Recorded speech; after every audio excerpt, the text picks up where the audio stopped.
Hi అండి. Egg curry చేద్దామనేసి ఫ్రిడ్జ్‌లో ఎళ్ళి ఎగ్స్ తీస్తే చూడండి ఎలా ఉన్నాయో.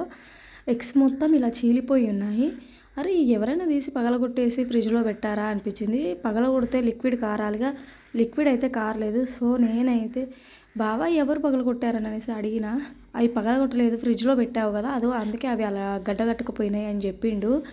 ఈ వీడియో తీయడానికి రీజన్ ఉంది. మొన్న ఒక బ్రదర్ ఒక కామెంట్ పెట్టాడనమాట. అక్క మొక్క పెరుగుతుందిలే కానీ ఆ తర్వాత మా కథ చెప్తావు, ముందు నీ దోశ మాడిపోతుంది చూసుకో అని చెప్పాడు. బ్రదర్, ఈ ఎగ్స్ చూసిన తర్వాత అయినా నీకు మా పరిస్థితి ఏంటో అర్థం కావాలి.